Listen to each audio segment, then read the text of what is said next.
Please tell me in the comments where you're listening from. I would love to interact with you legends. Now to the story.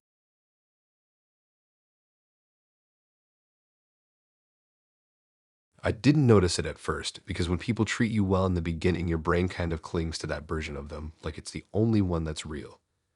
Daniel had this way of making everyone around him feel like he was the perfect guy. He helped carry groceries for old neighbors, always knew what to say at family gatherings, and everyone kept telling me how lucky I was. I used to agree. I liked that he cared about my job and always asked how my day went. It made me feel seen. When I got promoted at work, he even showed up at my office with one of those tiny celebration cakes and posted a picture of us with a long caption about how proud he was. People liked it and commented things like goals, and I thought I was living some kind of normal dream life. That was around the time little things started going missing. It began stupid. My charger disappeared one morning and I just assumed I left it somewhere. Then my planner vanished. I thought maybe I dropped it at work or someone borrowed it. I laughed it off.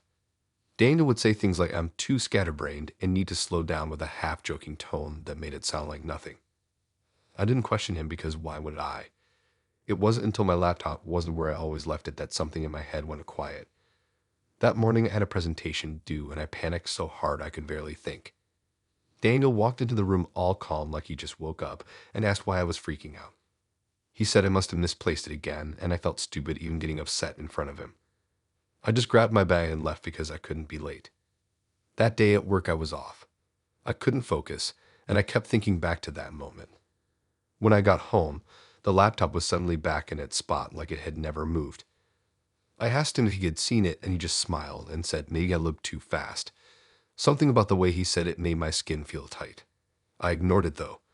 You don't expect someone who claims to love you to be messing with your head on purpose.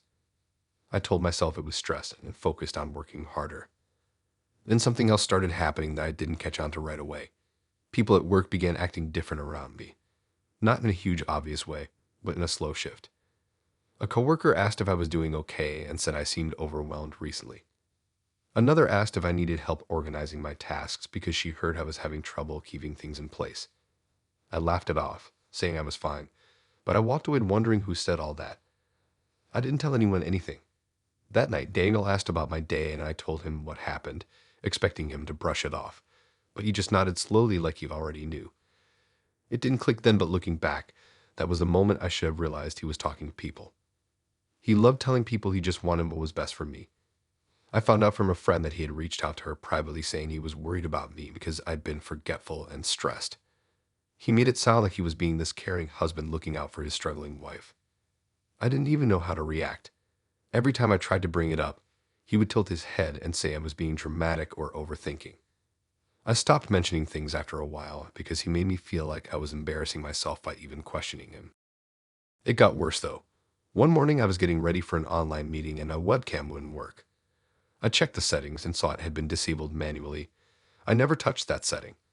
Daniel walked by and casually said, maybe I should cancel the meeting if it's too much. I stood there staring at the screen, feeling like something invisible was wrapping tighter around my life. I started double-checking everything I owned. I put my belongings in my bag instead of leaving them around the house. I even wrote notes to myself to remember what I had done just so I could be sure I wasn't losing it. He changed how he looked at me too. In front of others, he was still charming and sweet, but I noticed when no one else was around, his eyes stayed too calm when I was upset, like he was watching a show. I once found my work notes in the wrong order, like someone had gone through them. When I asked if he had moved anything on my desk, he said I must have done it. I started feeling like I had to keep everything locked away. Even then, I wasn't sure if that would stop him. He made a point of telling people I wasn't sleeping well and that he was worried I might be burning out from my promotion. The way he said it made it sound like I wasn't capable of handling it. People kept checking on me like I was fragile. I hated it because I knew I wasn't losing control, but it felt like I was being slowly pushed into a corner where anything I said could be chalked up to stress. Daniel would hug me and say he just didn't want me to push myself too hard. It felt less like concern and more like a warning. I realized he didn't want me to fail outright. He wanted me to look like I was unraveling all on my own while he stayed the supportive husband everyone adored. The worst part is how convincing he was. He did these things with a smile, never raising his voice, never sliving of in public. If I told someone he was hiding my stuff, they would laugh and say he was always so helpful and patient. I started to understand that he wanted control without looking like he wanted control. He liked being the one people trusted. It made me feel small, like my life was being documented through his words instead of my own.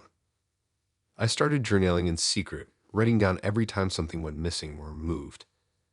I kept it in a place I knew he wouldn't look because he always assumed I wasn't paying attention.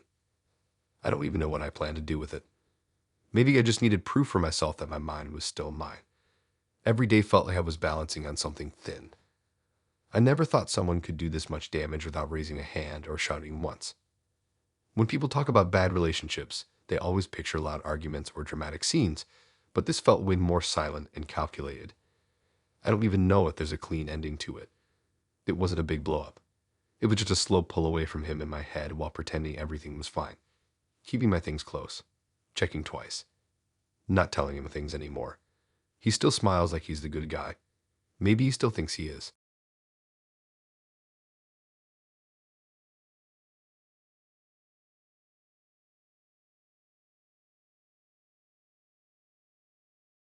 I used to think finding someone who liked your hobbies was rare. Like if someone cheered you on, that meant they were on your side for real. When I live alone, I used to spread my art supplies all over the place, leaving paint-stained cloths on the floor and pencils in random cups. It wasn't neat, but it felt like mine. Back then, I'd lose track of time drawing random characters or just mixing colors for no reason other than it made my head feel calmer. When I met Mark, he said it was cool that I had something I actually cared about outside of work. That stood out because most people just shrugged when I talked about art. Mark hyped it up like he wanted me to keep going forever. Moving in together felt like the next step, and I didn't overthink it. His place was cleaner than mine, like weirdly organized, but I told myself that was just his style. He made space for my stuff in the corner of a room and said I could set up however I wanted. I remember being excited arranging my sketchbooks and paints like I was building some little corner of myself inside our shared place. The first week or two felt fine. He'd walk by and say it looked nice or say I made the room feel creative. That word made me happy at the time. And he started saying it looked messy sometimes. He didn't say it in a mean way, just off-in comments like it made the place feel cluttered. It felt harmless, so I brushed it off. I told myself that living with someone means adjusting. I started cleaning up more, tucking things away when I wasn't using them. Eventually, I stopped leaving my sketchbooks out because I didn't want to hear another comment about clutter. I started drawing less because setting everything up just to pack it away again didn't feel worth it after working all day. He noticed I wasn't doing art as much, and instead of asking why, he said it was probably for the best since we both had busy schedules. He said hobbies are fun, but life gets serious when we share a home. I didn't realize it right away, but something in me dipped a little hearing that. It made me feel like what I loved was just some childish side thing I should drop now that I was building an adult life. He said it like common sense, like everyone eventually lets go of those old habits. I wondered if I was being silly for missing it.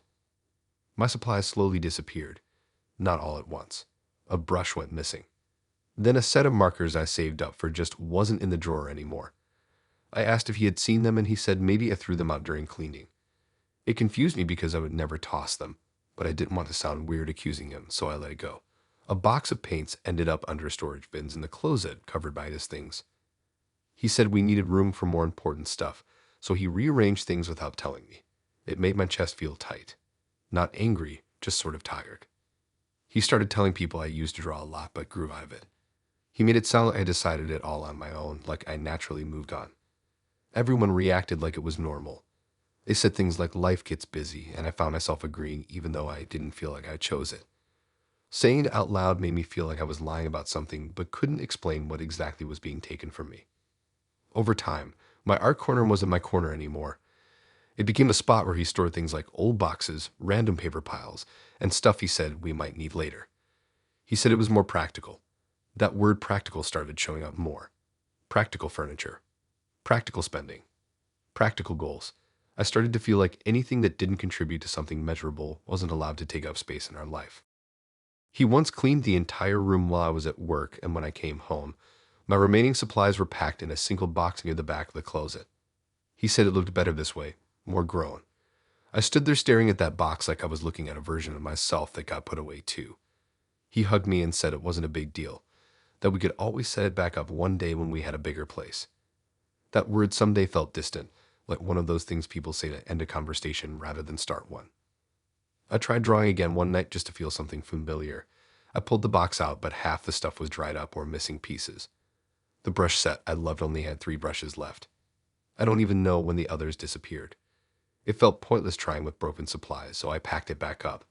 I didn't cry or anything. It was more like a quiet acceptance that the version of me who spent hours mixing paint had been gradually tucked away like old furniture nobody wanted to throw out, but also didn't want to see. Mark loved telling friends how balanced and productive our life was. He said we don't waste time on things that don't build our future. Friends would nod like that made perfect sense. People praised him like he was so organized and focused. I stood there smiling while feeling like a background character in my own life. I realized none of them knew I even missed art. They thought I grew out of it like an old phase. Sometimes I catch myself reaching for a pencil without thinking, just to doodle something that then I remember there's no space for it anymore. It's not that he banned it directly. He just made doing it feel like taking up space I wasn't allowed to use. He never yelled. He never made a scene. He just slowly rearranged things until my hobby didn't fit. He told the story before I could, shaping a version of me that made it look like I moved on willingly. That's the part that stings the most. Not losing the supplies, but losing the right to say what I loved out loud without feeling like it didn't match the image everyone already believed. I read somewhere that losing parts of your routine can change who you are without you noticing at first. I think that happened to me. I can't even picture setting up a new art corner now. The thought doesn't even feel like me anymore. It feels like something I used to want, like a memory that got filed away in a box under other boxes labeled practical life.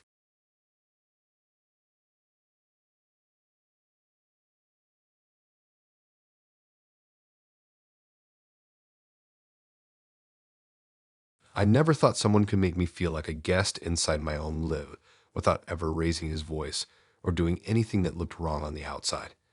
When I first started talking to Jason, he kept saying how refreshing it was that I had my own money, my own routine, my own way of doing things. He said it like I was something rare, and I guess I liked being seen that way. He acted chill, like he respected that I didn't rely on anyone. I had my own small flat, a job that covered my bills, and a simple life where I could decide on a random evening to go get ice cream or order something stupid online without feeling judged.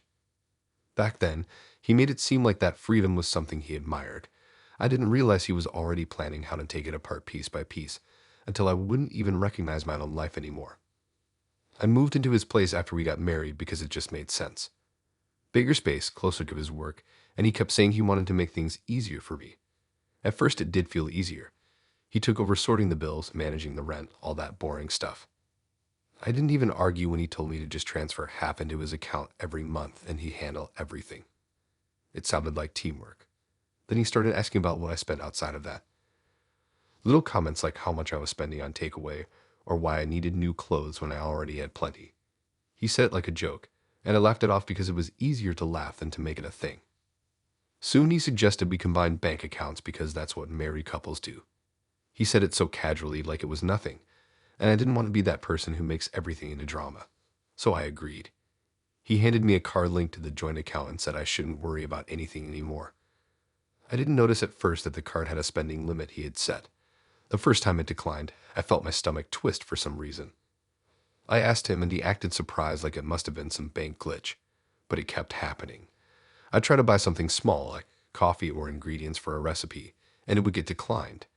I'd go home and he'd say he just forgot to approve that category because he was trying out this financial tracker app to help us save better. He started praising himself for being responsible with money. Every time I mentioned wanting something, he would talk about long-term security and future plans. He didn't say no directly. He just talked until my wants sounded silly in my own head. Slowly, I stopped asking. There was this weird shift where I started checking with him before doing anything that involved spending.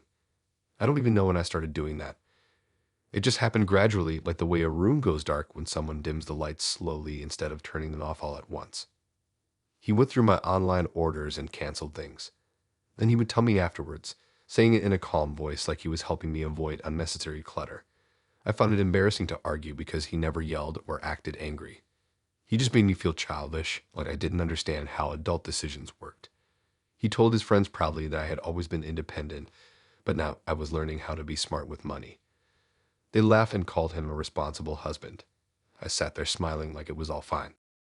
Eventually, I realized I didn't actually have any money of my own. Everything went into that joint account. He had the passwords. He handled statements. If I asked about transfers, he would say he already handled it and I didn't need to stress. He kept saying I deserved to relax and let someone take care of me for once. Except I didn't feel taken care of. I felt monitored, like every choice I made had to go through him first for approval. I started feeling weirdly out of place in my own live. His house became our house, but it still felt like his rules. I would hesitate before opening the fridge if I knew he did the weekly budget. I began asking if we could buy shampoo or cleaning supplies. He always said yes, but I noticed I asked as if I needed permission. That's when it hit me. I used to just buy things and live my life. Now I waited for someone to nod. He liked telling people he was teaching me financial discipline. He said it in front of his family once and they all smiled, saying it was good that I found someone stable. It sounded kind, but inside it felt like they were talking about a kid being corrected. I realized my independence was something he loved only when it made me look strong on the outside. Inside the marriage, he wanted me small and organized under his system. Some nights I would sit on the edge of the bed and think about how he never actually stopped me from doing anything directly. He just made it so that doing it felt wrong. He controlled the numbers, and with that he controlled the space around me. I felt like a visitor in a life I once owned. The worst part was how clean he kept it all. No shouting, no threats. Just a quiet system that made me feel like I should be grateful. The day I realized it fully was when I walked past a store and saw a jacket I used to want back when I lived alone. I stood there looking at it, and my first thought wasn't whether I liked it. It was whether Jason would think it was a good purchase. That's when I knew something had been taken from me without me noticing. Not money. Something more annoying. The part of me that didn't ask before living. Hey guys, really sorry to interrupt. If you're still listening, then you're enjoying the story so far. And if you are enjoying, then please hit that like button. That's all I ask of you. Thanks so much. Now back to the stories.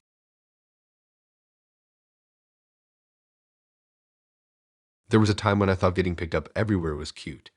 It made me feel wanted in a world where people barely remember to reply sometimes. Luke made it sound like care. He said I shouldn't be wandering around alone and that it made him feel better knowing I got home safe. At first it felt harmless. Even getting a break from buses and late night walks.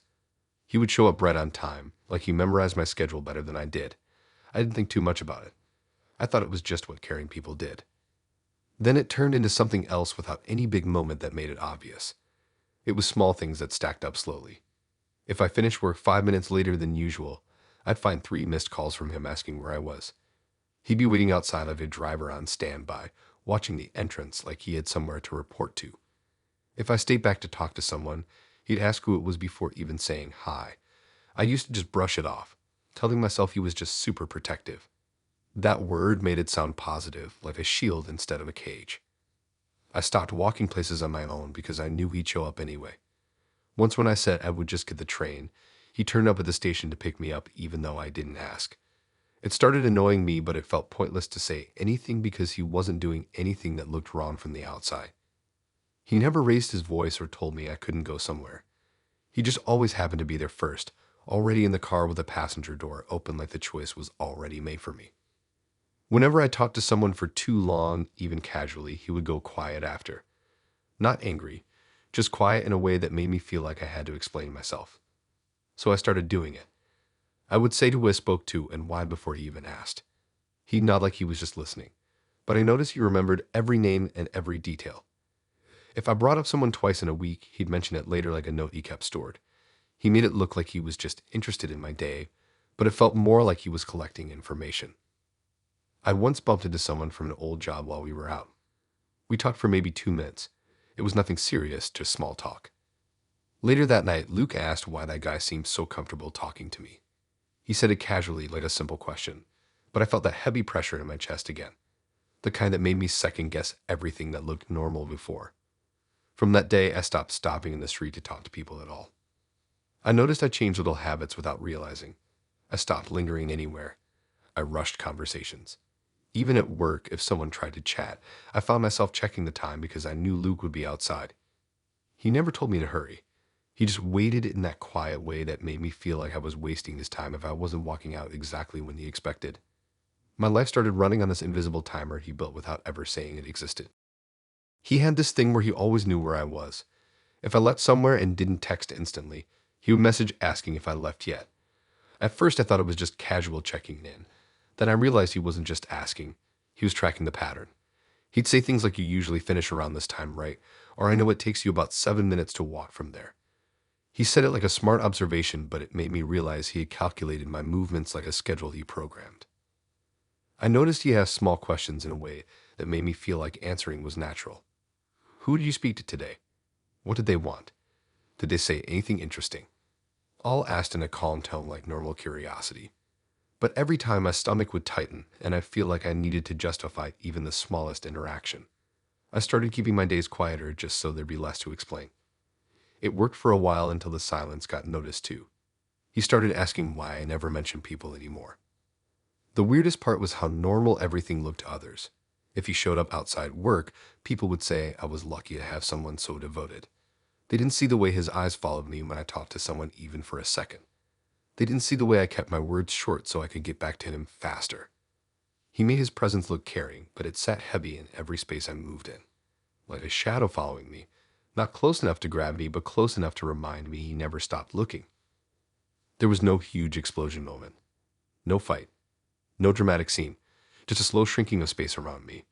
I went from moving freely to living in a path he carved for me without me noticing.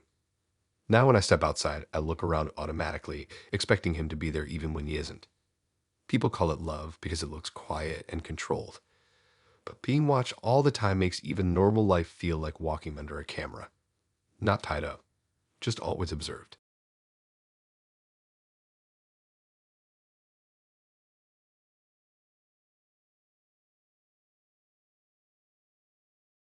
The first time Eric cooked for me, I thought it was the sweetest thing ever. He made this whole big pasta dish like we were having one of those cozy nights in a movie.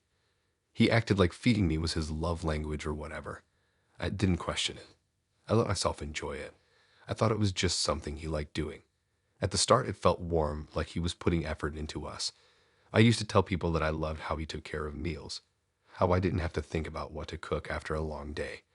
I didn't realize it was the beginning of him turning something so simple into a way to control what went into my body like it belonged to him. He would act excited about new recipes and say he needed me to taste them. I thought it was cute how he wanted feedback. Then I noticed something small. Whenever I mentioned getting food outside, he would go quiet and suddenly suggest cooking instead. So I ended up canceling plans to grab something with friends because he already set the table and made something. It got to a point where I stopped making food choices without thinking about what he had planned. Then he started adjusting my portions. At first, I thought he was just serving it nicely, but he started giving me smaller plates. If I reached for more, he would pause and make a comment, not rude but loaded. Things like, "You probably won't finish that," or "That's a lot of carbs for this late." It was always said lightly, with a smile like he was joking. But my hand would freeze mid-air and I'd put the spoon back down without even thinking. That's what started creeping in. Not by force, but by planting little doubts in my head every time I touched food. He began making comments about my appetite like it was something to manage. If I mentioned being hungry later at night, he'd look at me like it was unexpected and ask what I had eaten earlier like it was part of the log. He remembered times, portions, exact meals. He would casually list what I had eaten that day and then question why I needed more. I started hesitating before grabbing snacks because I knew he would notice. I could feel his eyes on me even when he wasn't in a room.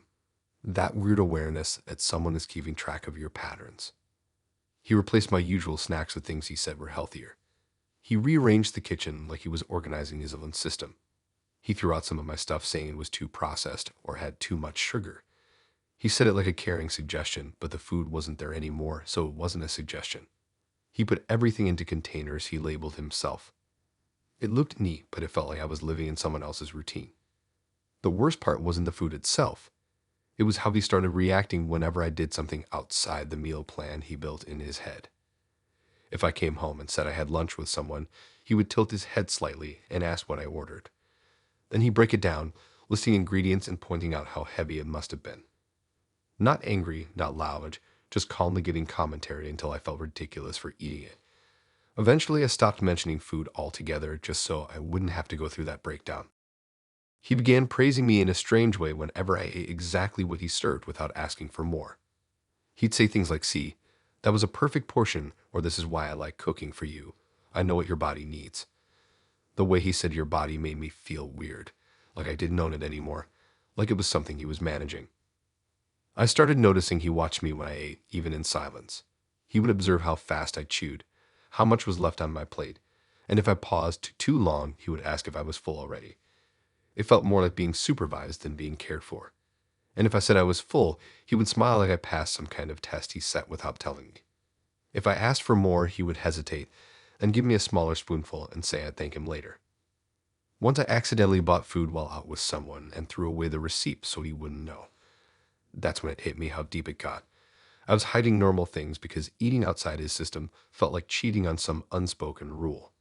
I started waiting until he was asleep to grab something from the kitchen quietly. Even then, I felt that tightness in my chest like I was stealing.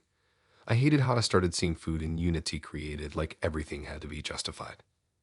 He talked about my eating habits with confidence like he was my personal coach. If someone commented on the meals he cooked, he would use it as a chance to explain how he had balanced my portions or how I used to snack too much, but he fixed that. People would laugh and say I was lucky to have someone so caring. I'd smile while feeling this cold soreness under my skin.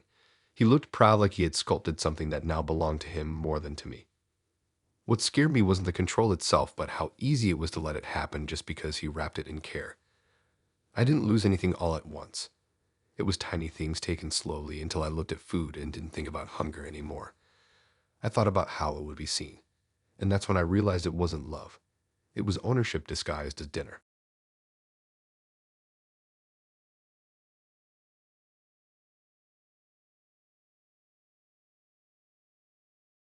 I used to tell people that Scott was the calmest person I had ever met.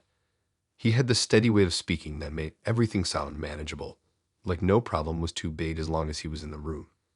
That's what pulled me towards him in the first place. He wasn't loud. He didn't show off. He just made people around him feel like everything was under control.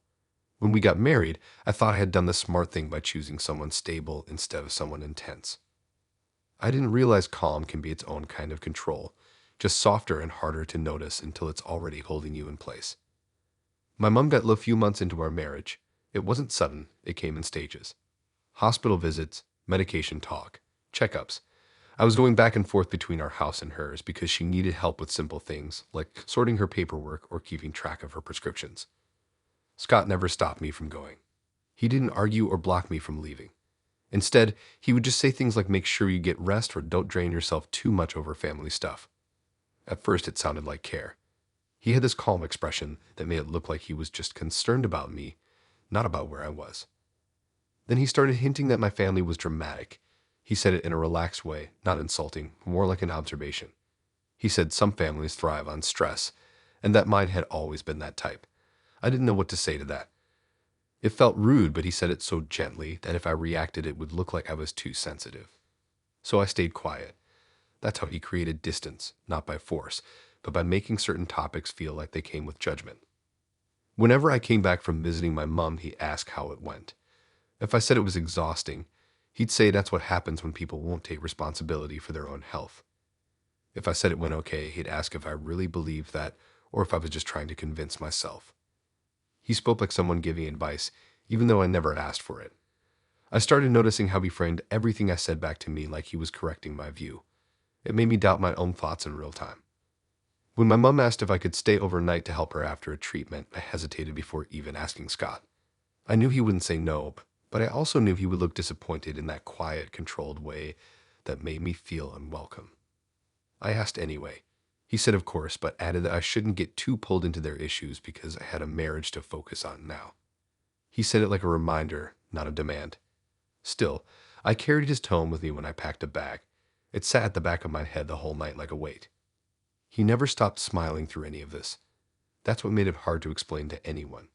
He would bring me tea, ask if I needed help organizing my mom's medical files, and then follow it with a soft comment like it's just sad how some families rely on others to hold them together.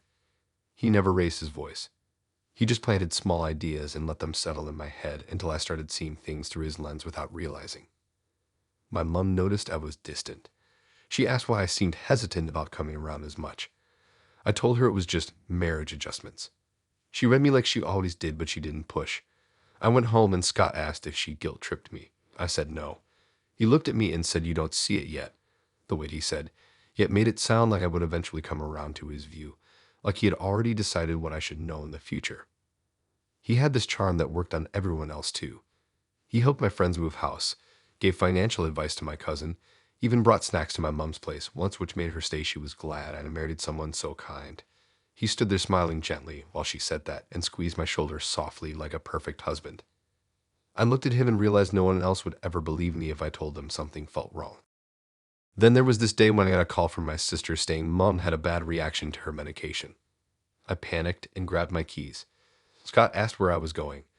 I told him and he said okay, but paused, then asked if my sister couldn't handle it because she lived closer. I said I just wanted to go. He nodded but looked down slightly like he was disappointed but too patient to argue. I stood there holding my keys, feeling like I had already done something wrong before even leaving. That moment stuck with me. I still went, but the whole drive I felt like I had to hurry back to prove I wasn't choosing them over him. He started saying things like, "I worry you're losing yourself in their chaos and nobody wants that for you." He said family can drain you without meaning to, and that he was just trying to protect our space. The words protect and space got repeated a lot. He said them like blessings instead of barriers. I noticed how he called our life together our space like anything outside it was a threat. My mom got worse over time, and I tried to be there as much as I could. Each time I left, Scott would call to check in. Not asking about her, just asking what time I'd be back and if I'd eaten. It sounded caring, but it made me feel like I was being timed. Sometimes when I walked into our house, it felt quiet in a way that didn't feel peaceful. More like everything was perfectly in place, and I was the only thing that needed adjusting. He never shouted. He never directly stopped me from going. He just shifted the atmosphere around every choice I made until even walking out the door came with a silent internal debate about whether it would disappoint him. That's the thing about people like him. They don't break you openly. They guide you slowly until you start guiding yourself in the direction they wanted all along. And you don't even realize it because the whole time they're smiling, making tea, asking if you're okay, while quietly making sure your world begins and ends exactly where they stand.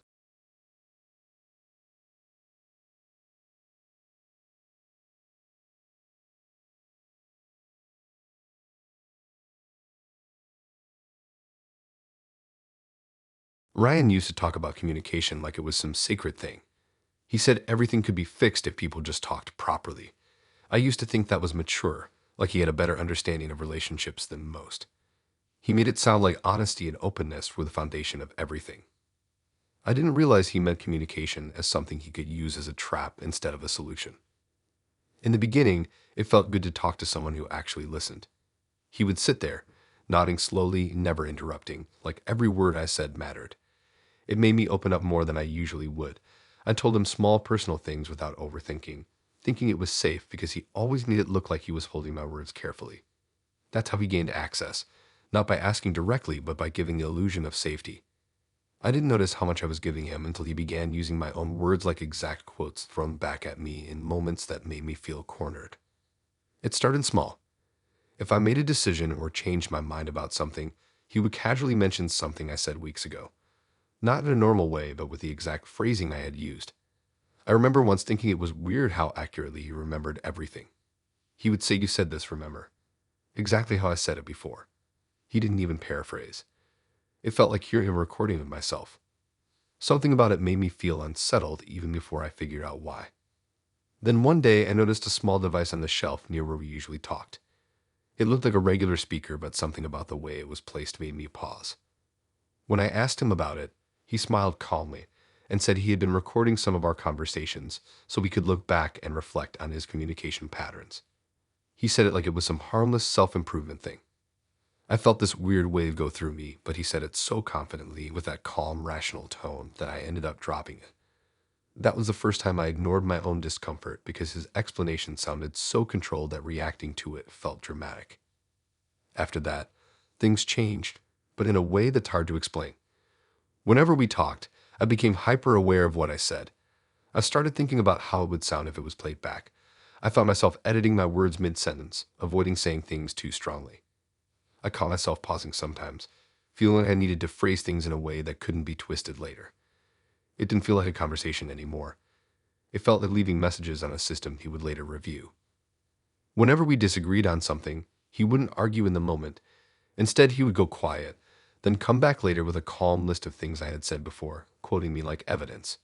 He'd start with "you said," and then list my own sentences one by one. Not angrily, just in a firm, organized way like he was presenting a case. I'd stand there hearing my voice thrown back at me like I had no right to change my mind or feel differently now. He made it look like logic, not control, so it was hard to fight against. If I argued he'd calmly stay, he was just reminding me of what I had communicated earlier. That word again. I started doubting myself constantly. Every time I spoke, a voice in my head would go, "Careful, this might be stored." I couldn't relax around him even when he was being affectionate because there was always that subtle reminder that everything I said could be taken out later and used as proof of something. He turned communication into surveillance without ever raising his voice. He didn't need to force anything. He just needed me to know he had a record. He began playing back certain clips in private moments, not to show aggression, but to make me listen to how I sounded. He'd press play and stand there waiting for me to react. It made me feel small in a way I didn't know how to explain. Hearing my own voice like that made me uncomfortable to even speak after. He acted like he was helping me understand myself better. All it really did was make me silence myself more before speaking. Whenever we had decisions to make, he would pull up past recordings and say, based on what you said before, you'd probably choose this. It wasn't a suggestion. It was a push disguised as logic. He made it seem like he was just staying consistent while I was the one shifting. It made me feel like I was unreliable if I ever changed my mind or grew or reacted differently than before. He didn't want communication. He wanted a script he could hold me to. People outside thought he was emotionally mature. They saw how calm he was and how he always encouraged talks instead of arguments. They didn't see the way his calmness caged you in. They didn't see how he weaponized every word you ever spoke. I realized too late that communication with someone like him isn't safe. It's like walking into a room where every sentence gets recorded, labeled, and stored on a shelf to be used later. Now, even when he isn't around, sometimes I catch myself pausing before speaking like I'm waiting for a click of a recorder. That's what he left behind. Not scars you can point at. Just the echo of your own voice reminding you that nothing you say is ever just a moment. With him, every word became a contract I didn't know I was signing.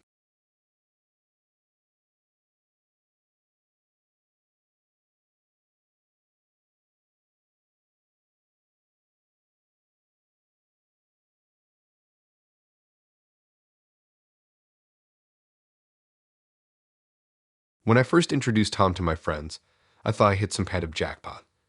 Most guys I dated before always acted awkward around my group or stayed glued to me like they couldn't function without me next to them. But Tom was different.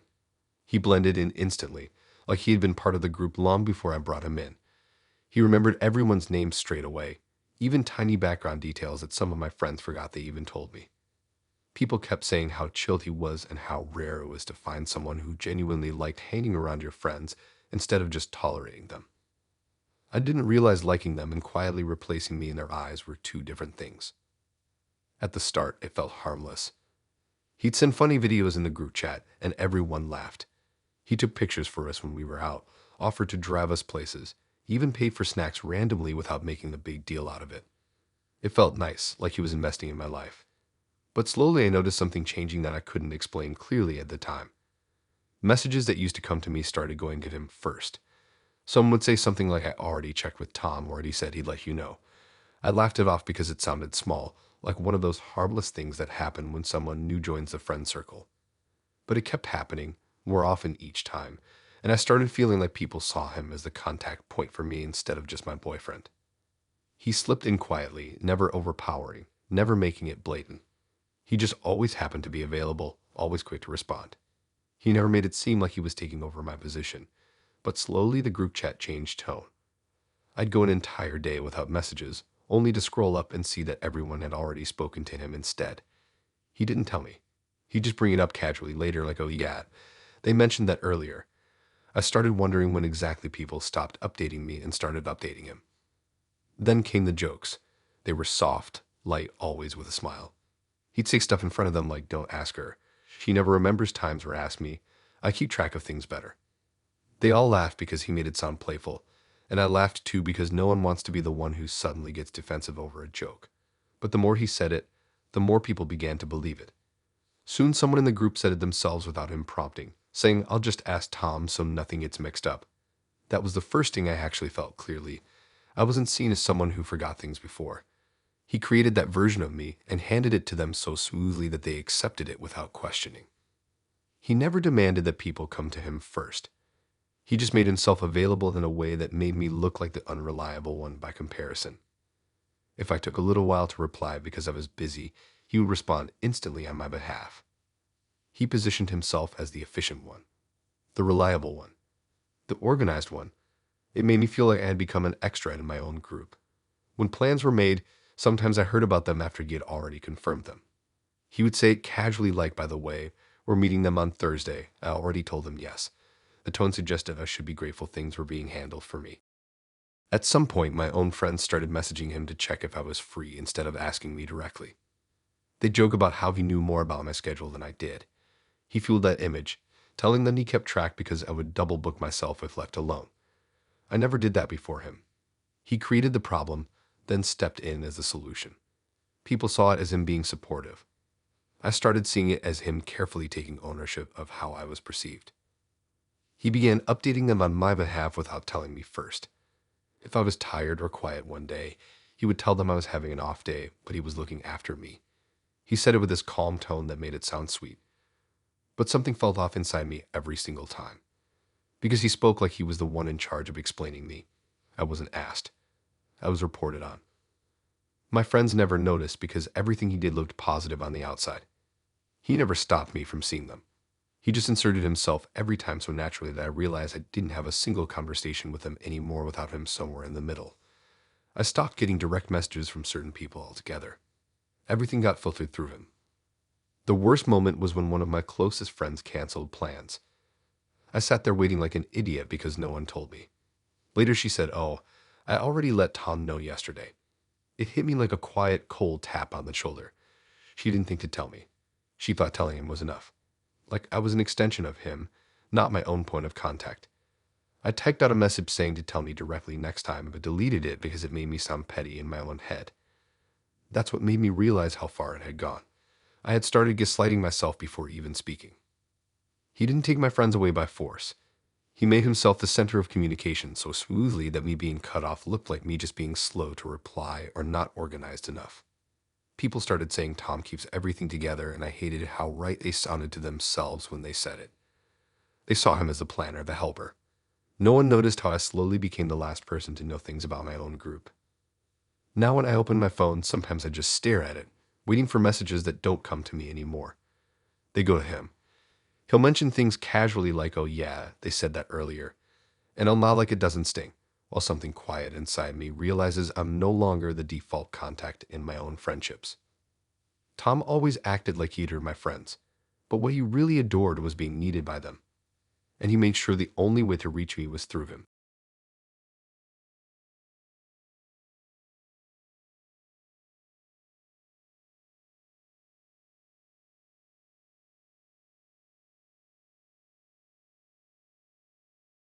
When I first told Adam I wanted to start a small business, he looked impressed in that way that makes you feel like you finally did something worth talking about.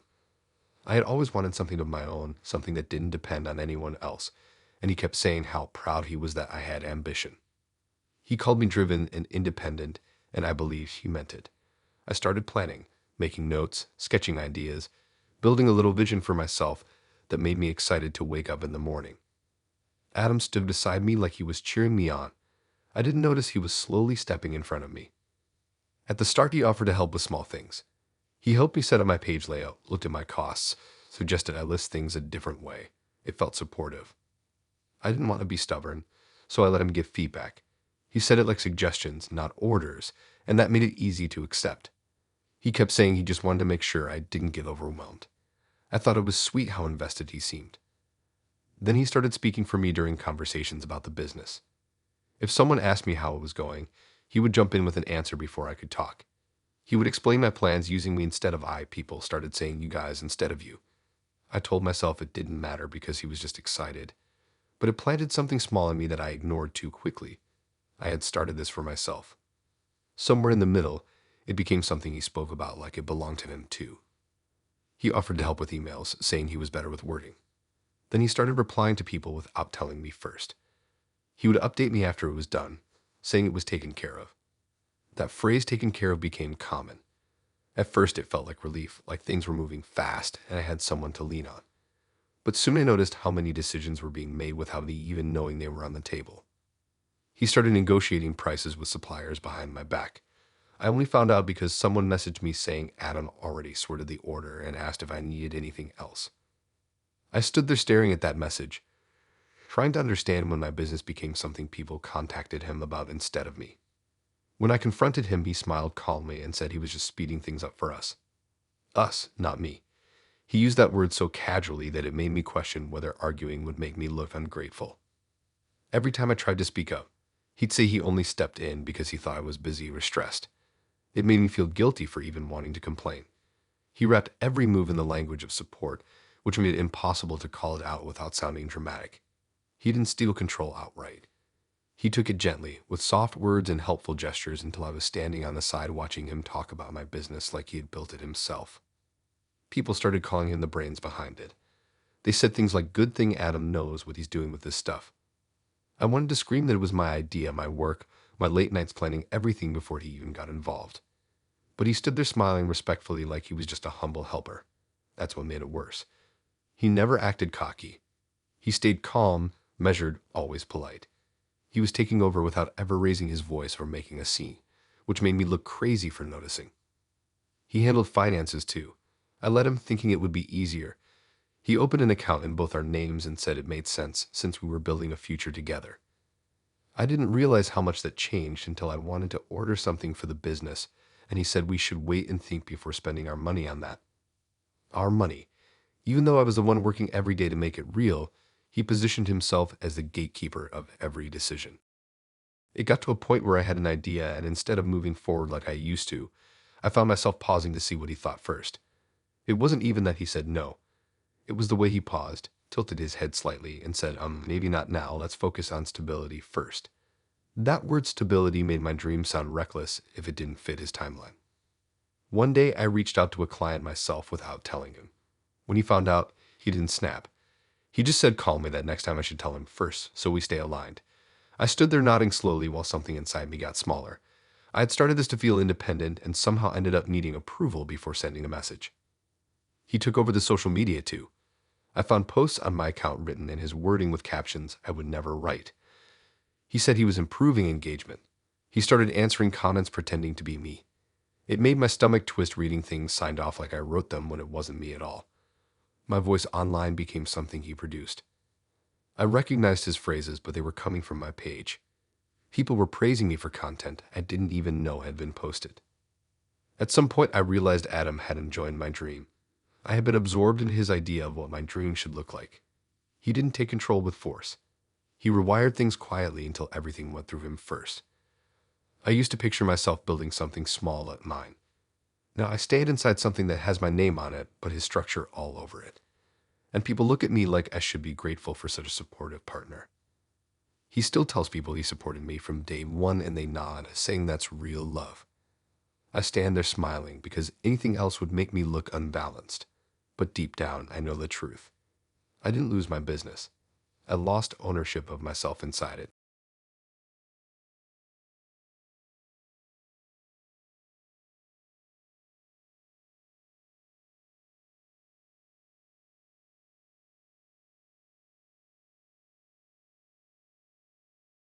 Josh made it sound like he loved women who stood their ground.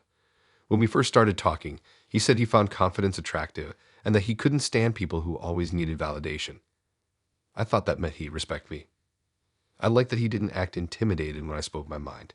He would look impressed when I talked about things I cared about, and I thought that meant I could be myself fully. I didn't see that he only liked confidence when it made me interesting, not when it made me direct. He was charming in a very public way. Whenever we were around people, he'd smile proudly whenever I said something bold. He'd nudge me lightly like he was hyping me up without words. Everyone kept saying I had found someone who actually liked, that I spoke clearly and didn't soften my opinions to fit in. I believed them because it looked that way. In front of others, he acted like my biggest supporter. But the shift didn't happen in public. It happened afterwards, in quiet comments slipped between normal conversations that made me start second-guessing myself without even realizing it. One night after I made a point in front of his friends, and they all laughed and agreed, he went quiet on the way home. I asked what was wrong, and he shrugged like it was nothing.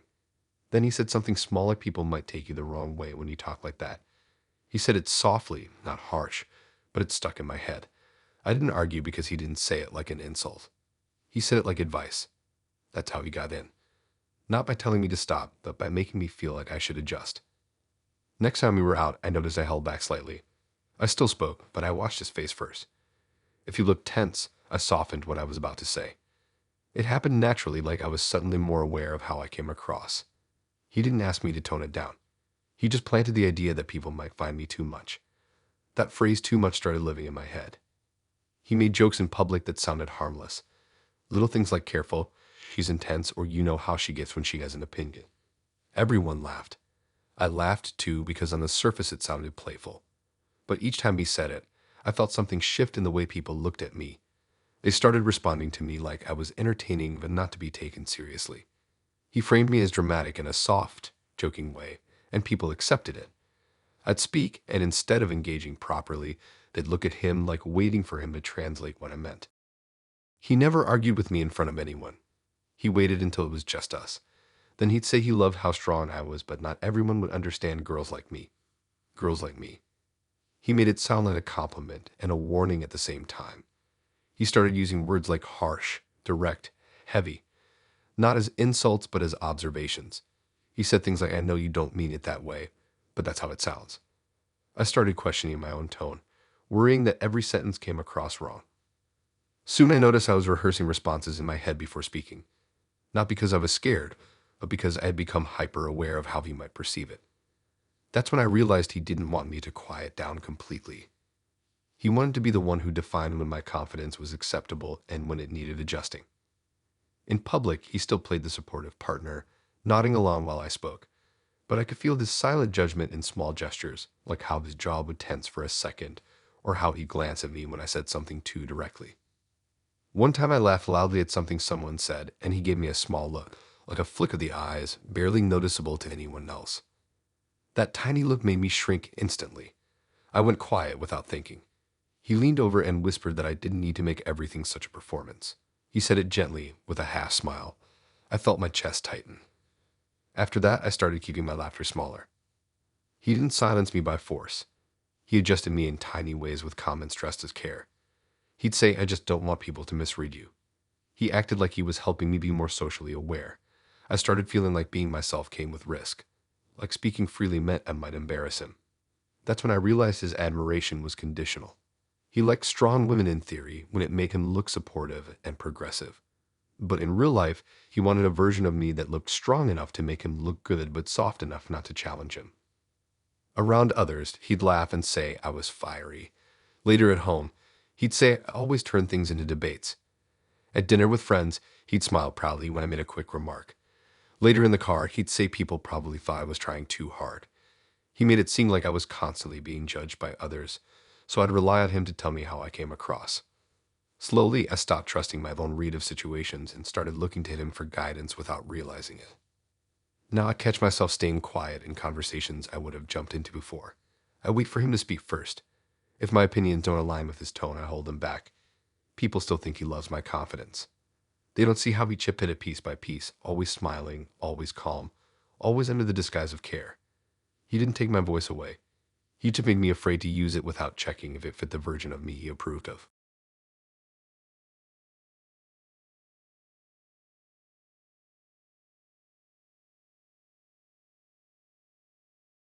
When I met Ben, he made it sound like my education was something he admired.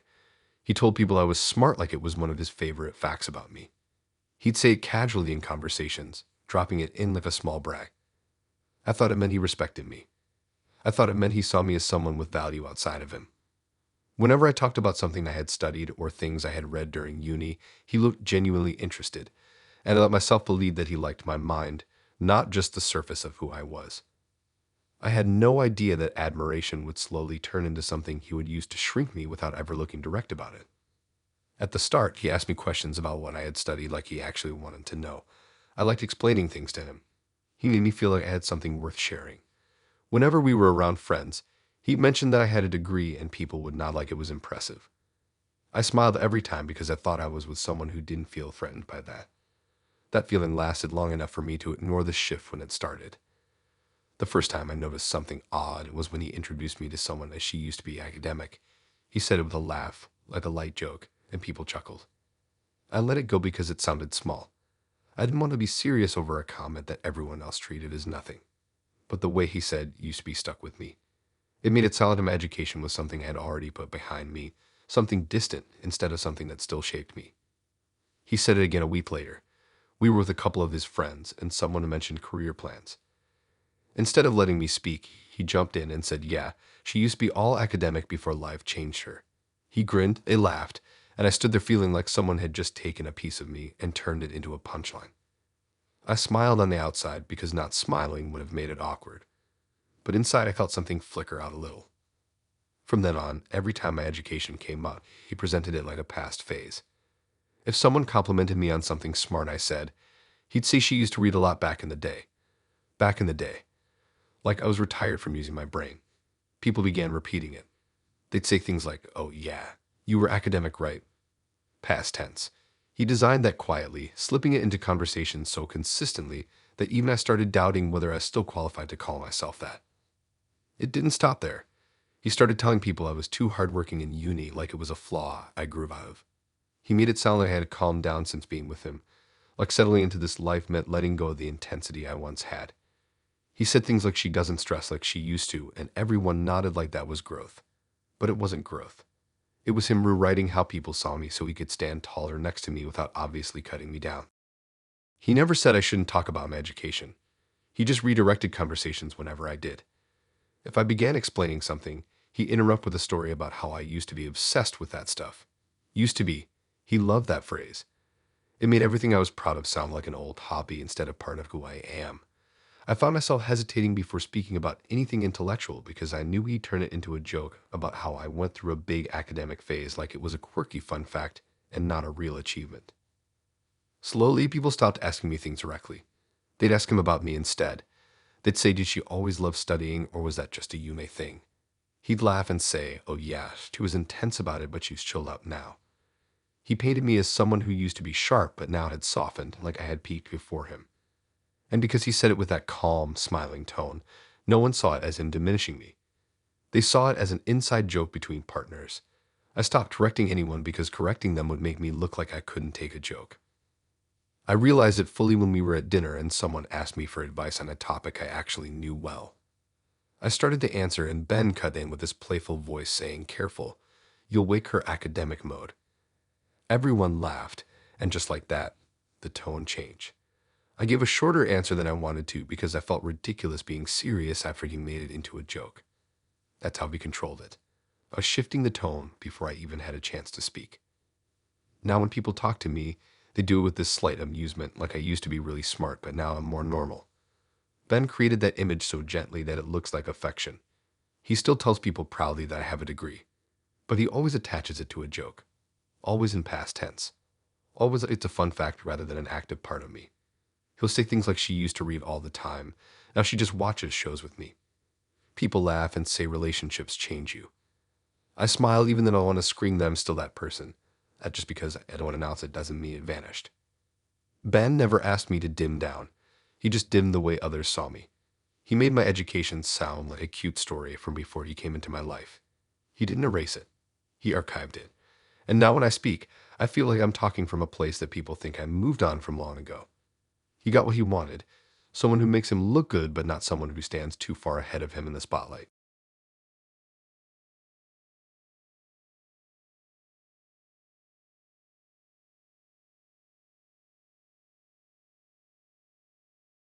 When I first got with Chris, I thought trust was easy with him. He had this calm tone when he spoke, like he was always thinking 2 steps ahead, and for some reason that made me feel like I could relax around him.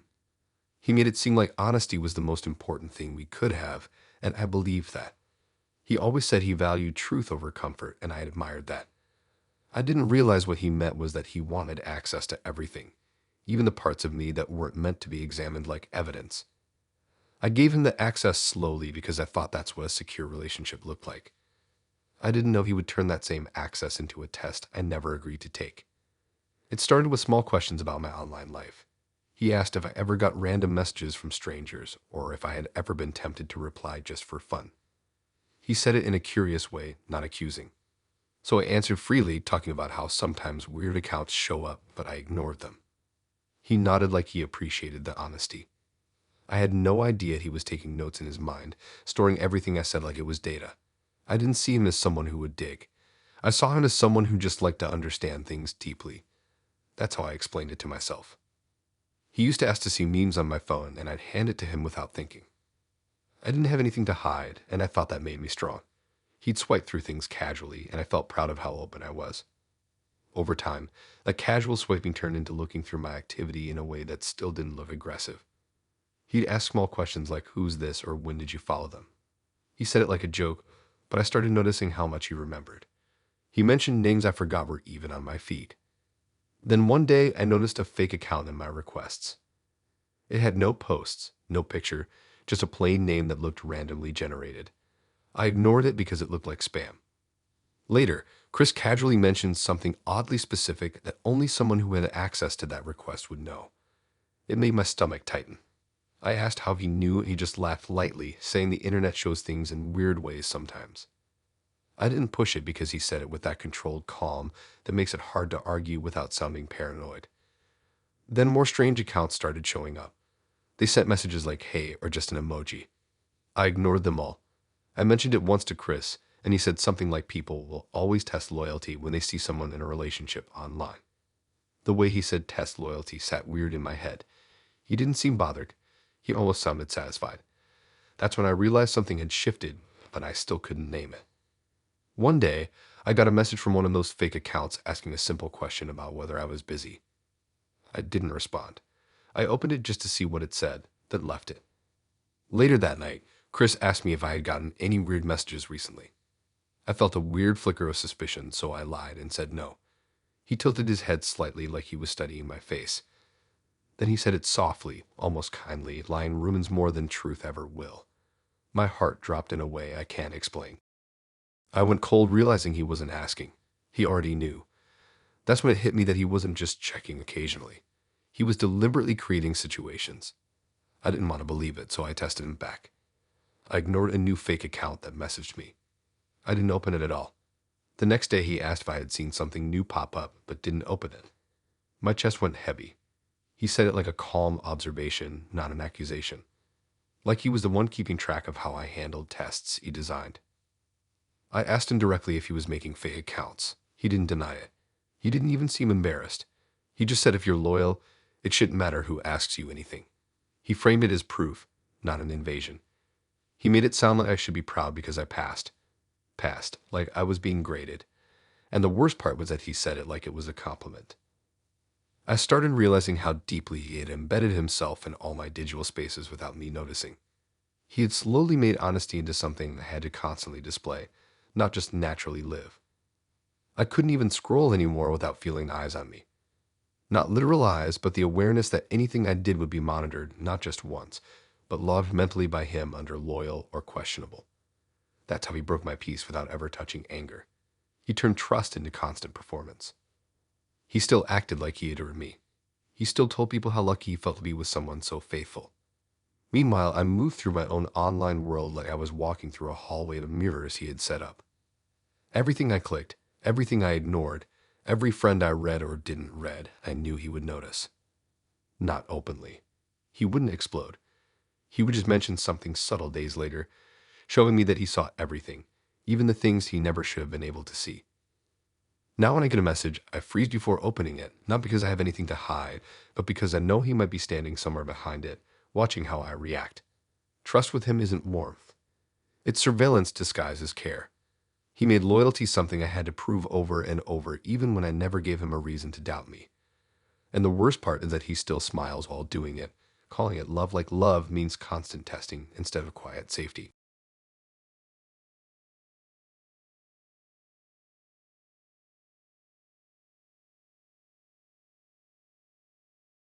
When I first got with Noah, he made it seem like one of the things he loved about me was how social I was. He said he liked that I made plans, that I had friends, that I always had somewhere to be.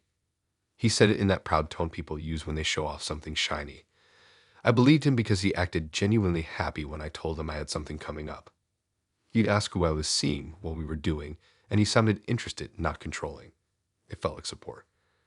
That's how it always starts when someone plans to take something away. They make you feel like it's safe first. At the beginning, he encouraged me to keep being active, to go out, to not isolate just because I was in a relationship. He even offered to drive me sometimes or said he hoped I'd never stop living my life just because I had him. I remember thinking I got lucky. I heard so many stories about guys who wanted their girlfriend to cut off everyone once they got serious, but Noah made it sound like he was the opposite. He positioned himself as the good one, the one who understood balance. What I didn't see was that he was just calculating the right angle to take it from me later without looking like the bad guy. The shift started in a way I barely noticed. It wasn't sudden. It came in small comments that sounded harmless. When I had plans, he'd ask what time I'd be back. At first, it sounded normal, like he just wanted to know. Then he started asking again hours before I was even supposed to leave. He would say things like, "Are you still going?" in a tone that made me feel like maybe he wanted me to cancel. But he never said it directly. He stayed supportive, on the surface. Then he started doing something I didn't catch at first. He began making surprise plans for us on the same days I already had something arranged. He'd text me in the morning saying he booked something nice for us, acting like it was spontaneous and thoughtful. At first, I felt torn but flattered. I thought he just wanted more time with me. So I canceled my plans, telling myself I could see my friends another day. He looked pleased when I told him. He never asked me to cancel. He just put me in a position where choosing him made me look loving and choosing my friends made me look careless. It didn't stop. Every time I had something coming up, suddenly Noah had something better. A trip, a dinner, a new place he wanted to show me. He always revealed it right before I was about to get ready. The timing was never accidental. And each time when I paused, he'd say it's fine if you'd rather go out. I just thought time together would be nice. He'd smile in a soft way that made me feel like saying no would hurt him even if he said it wouldn't. So I started saying yes to him more and no to my plans more. It felt like a choice at first until I realized it wasn't. Soon my friends stopped asking me to come out because I had canceled too many times. They started saying stuff like we didn't ask because we assumed you were busy with Noah. And every time someone said that, Noah would say, "See, they get it. It's normal that things shift when you're in a serious relationship." He said it like this was maturity. But it didn't feel like maturity. It felt like slowly being sectioned off from everything that used to make me feel like myself. He still pretended to support my social life. He'd say, "Go if you want to, I'll just be here." But the air around those words felt heavy. He would look slightly disappointed, not dramatic, just quietly sad that I was choosing something else over him. And that small shift in his face became a signal I couldn't ignore. I started canceling before he even made plans just to avoid that feeling. The worst part was when he started doing it on purpose in a way I couldn't deny anymore. If I mentioned days ahead that I had plans, he wouldn't say anything. He'd act normal. Then on the day right before I was about to leave, he'd ask if I wanted to stay in because he made dinner or because he wanted to start a show together. It didn't look controlling. It looked loving. And that made it worse because it made me feel guilty for even thinking it was wrong. I started noticing how my world got small without any big argument or dramatic moment. I stopped checking in with friends. I stopped making plans in advance. When people asked if I was free, I'd say I wasn't sure because I had to see if Noah had something planned, even though he never actually said I needed to check. He just created a pattern where his plans always landed perfectly on my already existing ones. And because he always framed it as surprise quality time, I never felt like I could call it what it was: deliberate interference. What made it more confusing was how everyone else saw him. They thought he was perfect. He never raised his voice, never acted jealous in a loud way, never said I couldn't go out. He told others he loved how social I was, even though I had practically stopped going anywhere. People saw it as balance. They didn't know that behind the scenes, he managed my time without ever openly taking control. He made me choose him again and again until my choices were no longer mine. Now when I think about making plans, I don't even say it out loud. I just wait to see if Noah will do something first because I know he will. I tell myself it's easier that way. That's how he got me. Not by force. Not by strict rules. But by turning love into a constant request I couldn't refuse without feeling like I was doing something wrong. He used my social life against me by making me prove my love through constant availability. People still say it's cute how close we are. They don't see that I stopped living a separate life quietly. They just see that I'm always around him. They call it devotion. They don't realize it's just strategy. He didn't lock the door. He just waited by it every time I tried to leave.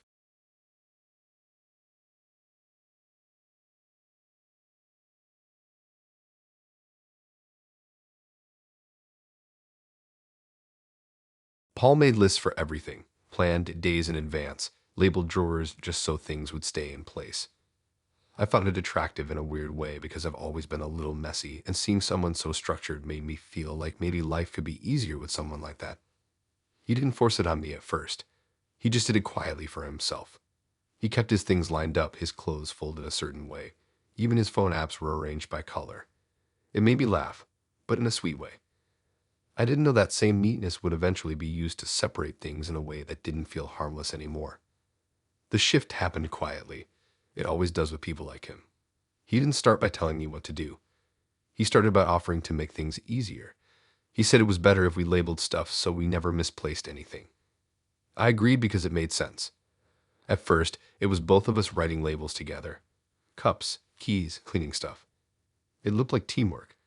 Then I started noticing he began separating the labels into his and mine. I thought it was just a joke when he wrote his name on a mug. He laughed and said it was just in case I stole his favorite one. We both laughed, but he didn't remove the label.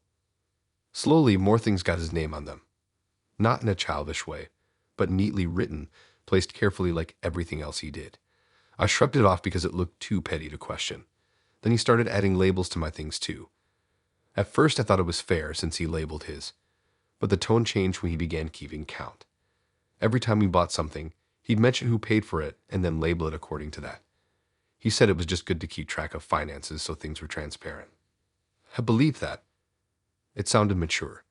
It wasn't until I started noticing how he spoke about it that I realized it wasn't about transparency. It was about ownership.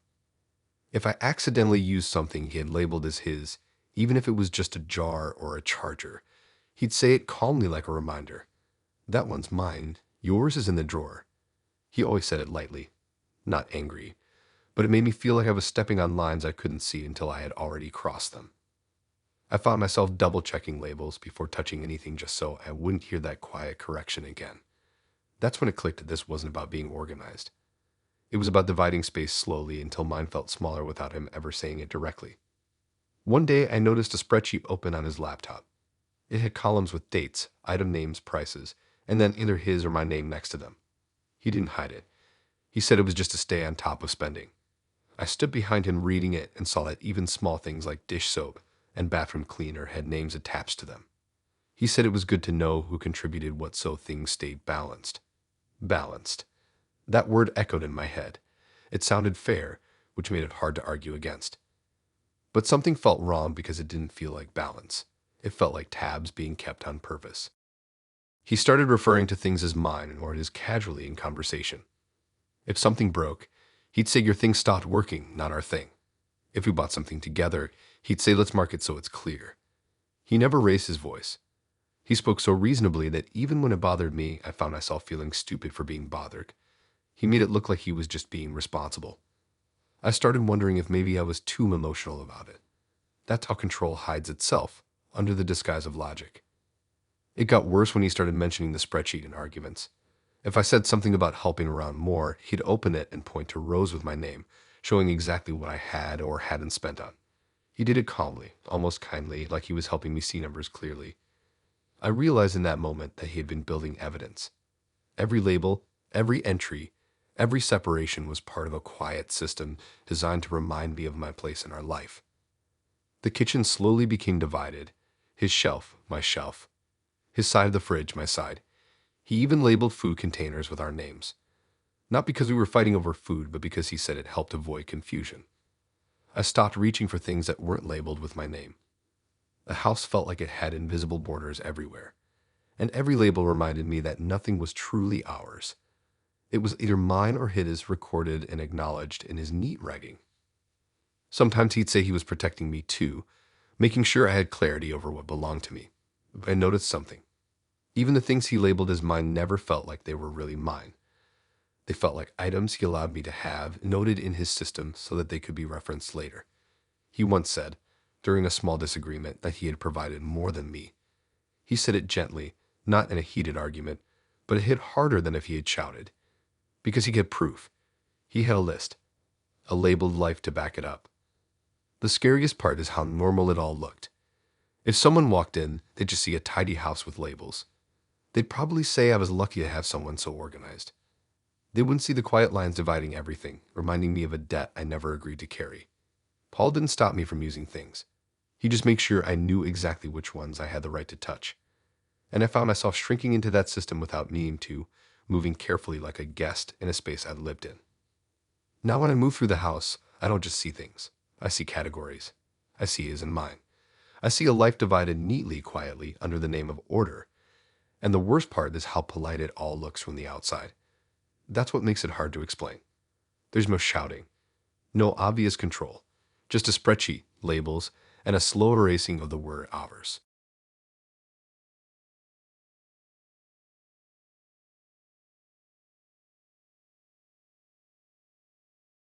Evan made it sound like emotional honesty was his favorite thing. He always said relationships should be open and that he wanted me to feel safe telling him everything inside my head.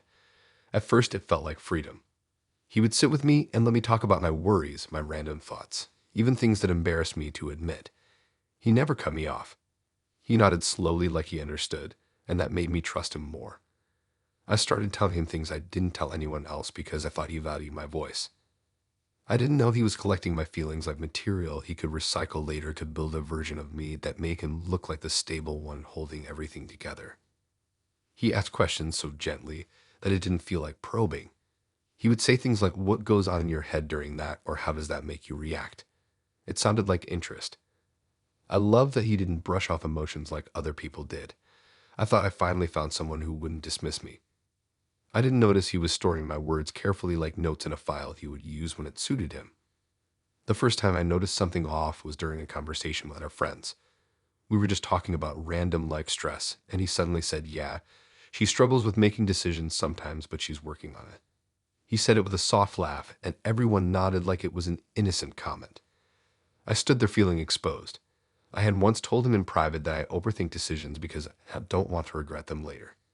Hearing him rephrase that in front of others made something drop in my stomach. But I told myself I was overreacting because his tone was gentle. That's how he got away with it. It didn't stop. He started sprinkling low comments about me into conversations, always wrapped as caring insight. He would say things like she gets overwhelmed easily, but I help her calm down or she just needs guidance sometimes. People looked at him like he was attentive and emotionally supportive. I looked at myself through their eyes and started feeling like I was someone who couldn't handle things. His words made it seem like I needed him to function. He never said it directly. He just painted me that way slowly in front of others while smiling like he was proud of me. I started noticing how he'd retell my private thoughts like anecdotes. If I had once opened up about feeling unsure about something, he mentioned it later in a different setting, almost like he was explaining my personality to people. He'd say she doesn't always trust her own judgment, but she's learning. He turned my private vulnerability into a description of me. That's when I realized he didn't just listen. He documented. With time, people around us started viewing me the way he described. If I ever hesitated before making a choice, they'd say Even should decide because he's better at that. It wasn't even a joke anymore. They genuinely believed I needed guidance because he had repeated it enough times that it became my image. I wanted to argue, but part of me started believing it too, because hearing something enough times makes it hard to separate from truth. He never stopped me from talking. He encouraged it. He would say, "Let it all out. I want to understand you." I thought that meant safety. Eventually, I realized it meant access. The more I opened up, the more material he gained to shape how others saw me. He positioned himself as the calm, steady one while painting me as someone who needed steering. And the worst part was that he did it softly, in a way that made it sound like love. Whenever I disagreed or stood my ground, he responded calmly with, "Don't let your emotions cloud this." If I pushed back on anything, he'd remind me of something I had once confessed privately, like, "Remember when you said you overthink?" That's happening now. It shut me down every time because he used my own honesty like a shield against my voice. He called it helping me stay grounded. It felt more like being boxed into a version of myself he had curated. Soon I found myself hesitant to speak up even when I was right. I hesitated not because I doubted the situation, but because I knew he'd label my reaction as emotional and guide me back into the role he created for me. I noticed people would look at him for his take, even on things that had nothing to do with him because he positioned himself as the one who guided me.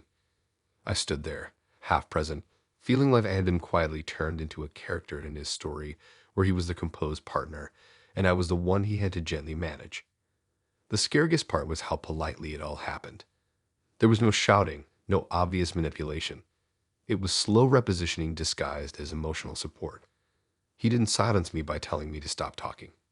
He silenced me by using my own words as proof that I needed his direction. He took my openness and turned it into a case study of how I function.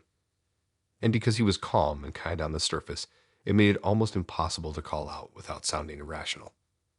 Now when I feel something, I pause before speaking, not because I don't trust my emotions, but because I know he will store it, and it will show up later in a sentence like she feels things deeply, so sometimes I help her filter. He presents it like care. It's not care. It's quiet authority built from my own confessions. He encouraged me to hand over my thoughts freely so he could rewrite them later into a story that made him look like the one who stabilized me. People still tell me I'm lucky to have someone so emotionally aware. They don't see that emotional awareness can be another way to hold control, just dressed in softer language. Evan didn't take my voice away by force. He made me hand it over myself, one personal confession at a time, until I looked at him to confirm if what I felt was valid.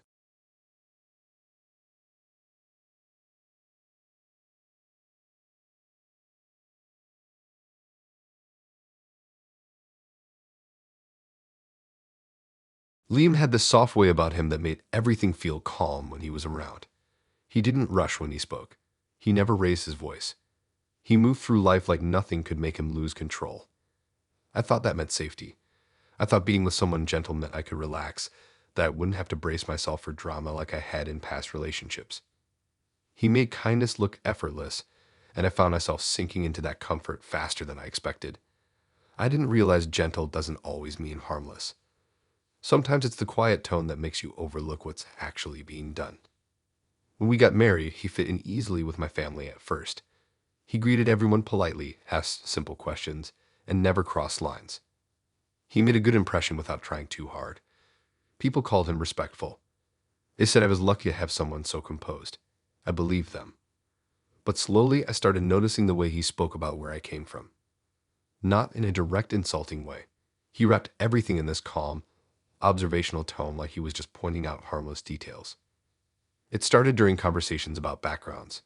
He'd say things like your family has a very strong way of expressing themselves, doesn't it? He said it gently, smiling like it was just a thought. I brushed it off as nothing. Then he mentioned little things like how loud certain relatives were, or how chaotic certain gatherings felt. He framed it as playful, but there was a tone underneath it that made me feel like he was placing himself above it, like he came from something more refined and I came from something he tolerated. He loved pointing out differences in an innocent voice. If my slang slipped out, he'd repeat the word back to me with a soft laugh, saying it sounded funny when I said it.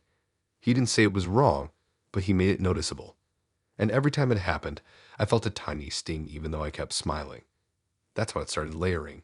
Little observations that positioned my background as something slightly off, slightly amusing, never quite elegant.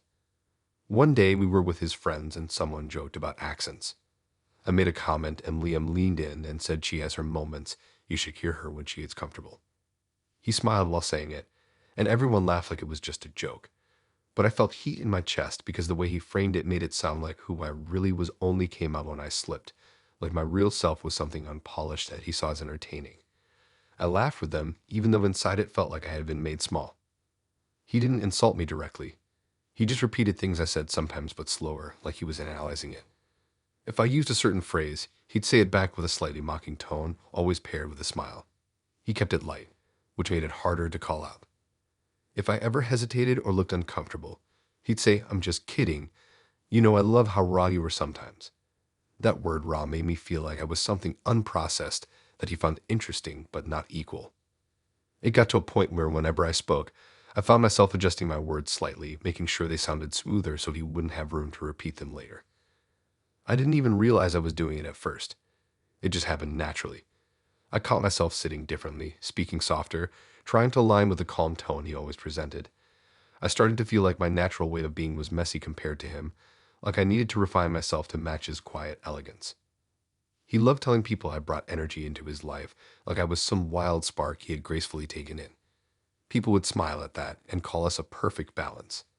They saw it as romantic. I saw it as a label I didn't choose. He spoke about me like I was something to be toned down gently, and because he never raised his voice, everyone believed he was just being affectionate. I started feeling like I was being studied rather than loved. Liam had this soft way about him that made everything feel calm when he was around. He didn't rush when he spoke. He never raised his voice. He moved through life like nothing could make him lose control. I thought that meant safety. I thought being with someone gentle meant I could relax, that I wouldn't have to brace myself for drama like I had in past relationships. He made kindness look effortless, and I found myself sinking into that comfort faster than I expected. I didn't realize gentle doesn't always mean harmless. Sometimes it's the quiet tone that makes you overlook what's actually being done. When we got married, he fit in easily with my family at first. He greeted everyone politely, asked simple questions, and never crossed lines. He made a good impression without trying too hard. People called him respectful. They said I was lucky to have someone so composed. I believed them. But slowly I started noticing the way he spoke about where I came from. Not in a direct insulting way. He wrapped everything in this calm, observational tone like he was just pointing out harmless details. It started during conversations about backgrounds. He'd say things like your family has a very strong way of expressing themselves, doesn't it? He said it gently, smiling like it was just a thought. I brushed it off as nothing. Then he mentioned little things like how loud certain relatives were, or how chaotic certain gatherings felt. He framed it as playful. But there was a tone underneath it that made me feel like he was placing himself above it, like he came from something more refined and I came from something he tolerated. He loved pointing out differences in an innocent voice. If my slang slipped out, he'd repeat the word back to me with a soft laugh, saying it sounded funny when I said it. He didn't say it was wrong, but he made it noticeable. And every time it happened, I felt a tiny sting even though I kept smiling. That's how it started layering. Little observations that positioned my background as something slightly off, slightly amusing, never quite elegant. One day we were with his friends and someone joked about accents. I made a comment and Liam leaned in and said she has her moments. You should hear her when she gets comfortable. He smiled while saying it, and everyone laughed like it was just a joke. But I felt heat in my chest because the way he framed it made it sound like who I really was only came out when I slipped, like my real self was something unpolished that he saw as entertaining. I laughed with them, even though inside it felt like I had been made small. He didn't insult me directly. He just repeated things I said sometimes but slower, like he was analyzing it. If I used a certain phrase, he'd say it back with a slightly mocking tone, always paired with a smile. He kept it light, which made it harder to call out. If I ever hesitated or looked uncomfortable, he'd say, I'm just kidding. You know I love how raw you are sometimes. That word raw made me feel like I was something unprocessed that he found interesting but not equal. It got to a point where whenever I spoke, I found myself adjusting my words slightly, making sure they sounded smoother so he wouldn't have room to repeat them later. I didn't even realize I was doing it at first. It just happened naturally. I caught myself sitting differently, speaking softer, trying to align with the calm tone he always presented. I started to feel like my natural way of being was messy compared to him, like I needed to refine myself to match his quiet elegance. He loved telling people I brought energy into his life, like I was some wild spark he had gracefully taken in. People would smile at that and call us a perfect balance. They saw it as romantic. I saw it as a label I didn't choose. He spoke about me like I was something to be toned down gently, and because he never raised his voice, everyone believed he was just being affectionate. I started feeling like I was being studied rather than loved.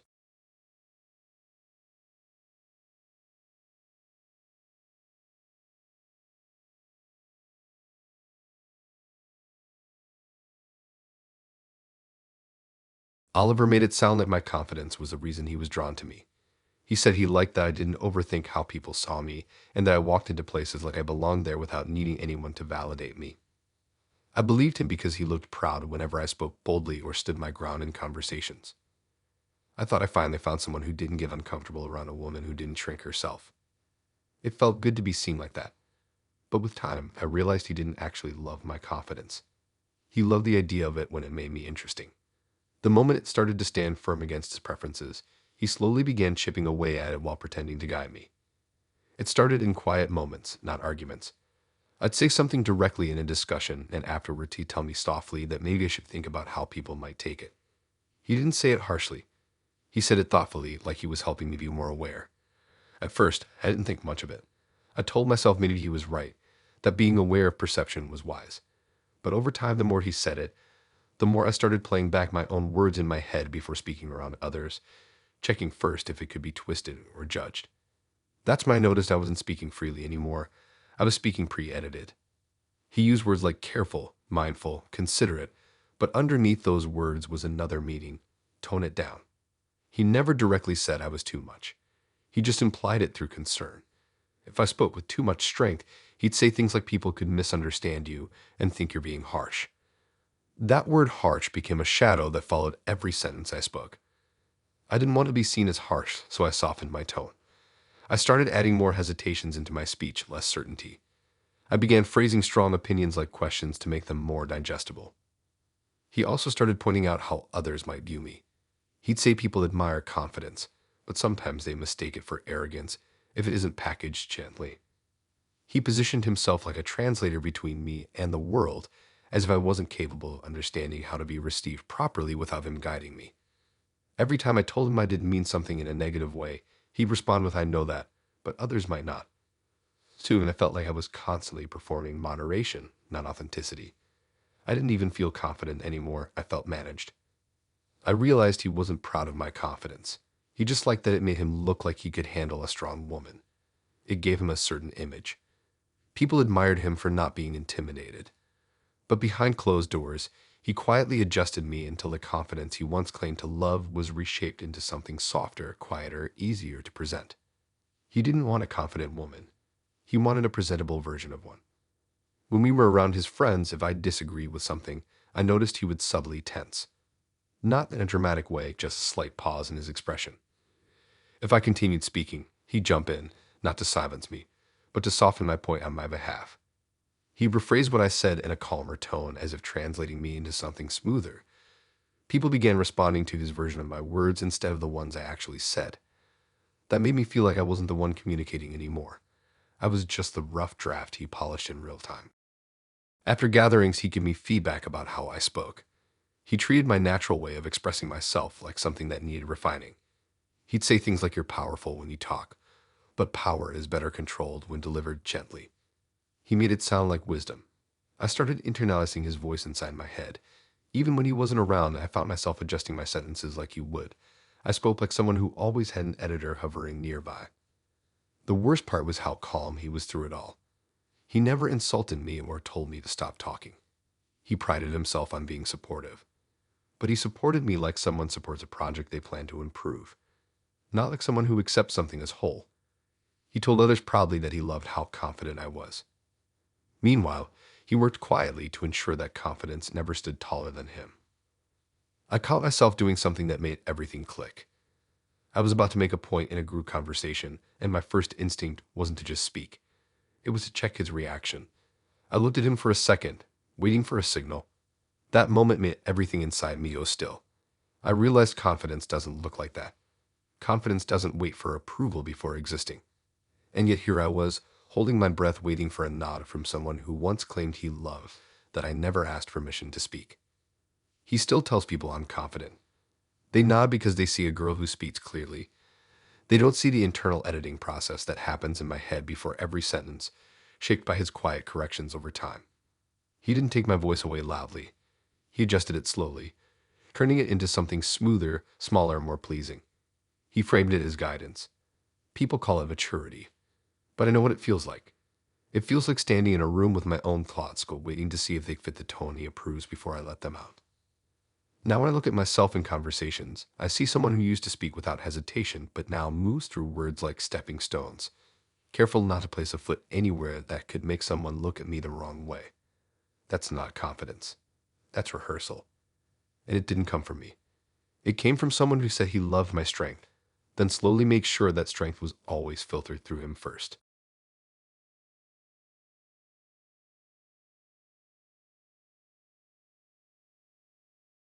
Andrew made boundaries sound like something sacred when we first met. He didn't push, didn't pry into things I wasn't ready to talk about. If I pulled back, he stayed patient, giving me space instead of questions. I thought that meant respect. He made me feel like I could breathe around him, like for once I wasn't being watched or analyzed. He told me he believed privacy was necessary even in relationships, and I held on to that. I didn't see that what he really meant was that he wanted access to my privacy on his own terms, not that he would keep it untouched. At first, he never asked to go through my phone or social media. He just made small comments about how nice it was to be with someone who wasn't secretive. He said it casually, like an observation. It made me feel proud that he trusted me.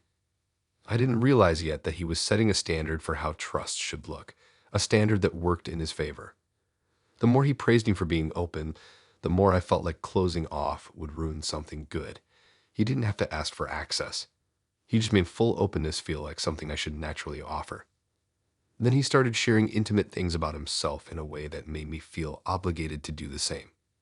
He revealed something personal in a calm voice, and then sit back like he was giving me space to match his level of vulnerability. If I hesitated, I felt like I was failing some silent emotional test. So I gradually handed him parts of myself. He never grabbed them. He waited until I placed them in his hands, thinking it was my own choice. I once told him something private, something I had never told anyone. He held it gently in conversation. He didn't use it against me. That made me trust him more. I didn't notice that trust made me speak more freely around him about things I considered personal. He would listen, nodding slowly, making me feel safe. I thought that was what love looked like. What I didn't see was how he was beginning to view those private details as things he could reference whenever he wanted. The shift showed when we were with other people. He didn't expose me harshly. He did it in a soft, surprised tone like he slipped up. Someone would mention a topic close to something I had once confided, and he'd say something like, "Oh, she knows about that, right?" in this innocent tone that made it look unintentional. Then he'd look at me with that calm face, acting like it wasn't a big deal. I felt that private thing become slightly public, not fully exposed, but nudged into the open just enough to make my chest tighten. He made it look like I was overly sensitive if I got quiet afterwards. He'd say, "I thought you didn't mind sharing. You're usually so open." That phrase, "usually so open," became a way to push me into staying exposed, even when I felt uncomfortable. Because if I resisted, it suddenly looked like I was being closed off for no reason. He used my own reputation for honesty, a reputation he encouraged, to make me feel guilty for wanting privacy again. Then he started sharing little parts of my personal life with people casually. Not big secrets, just small personal habits or fears I had mentioned once. He would present them like cute facts about me. People would laugh and say, "That's adorable," or "I didn't know that about you." I laughed too because what else could I do? Saying I didn't like it would make me look dramatic. He didn't reveal anything harsh enough to be called a violation. He just chipped away at my boundary line until I forgot where I originally placed it. He always looked surprised when I seemed uncomfortable, like he genuinely didn't see it as a big deal. He'd say, "I've just assumed you were okay with that." He acted confused in a soft, innocent way, which made it impossible to accuse him of doing it on purpose. But each time it happened, I felt myself retreat internally, even though outwardly I smiled. He told people intimate details in a tone that made it sound like love. He would say things like she overthinks at night, sometimes where she still double checks the locks because of that one thing she went through. He never said the full story, just enough to hint.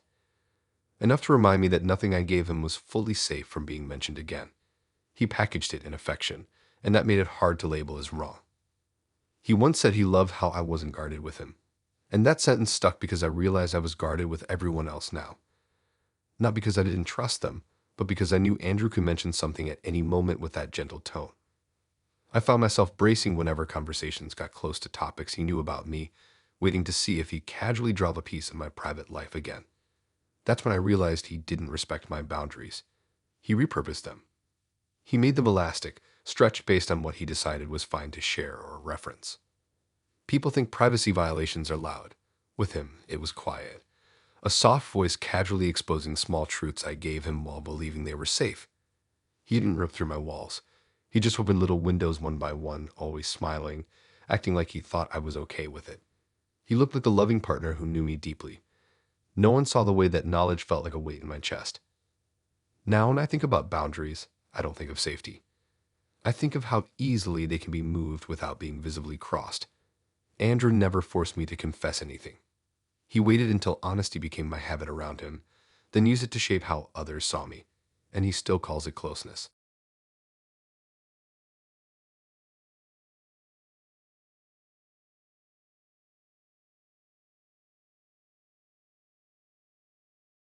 Ethan always had this way of being exactly what people expected a good partner to be.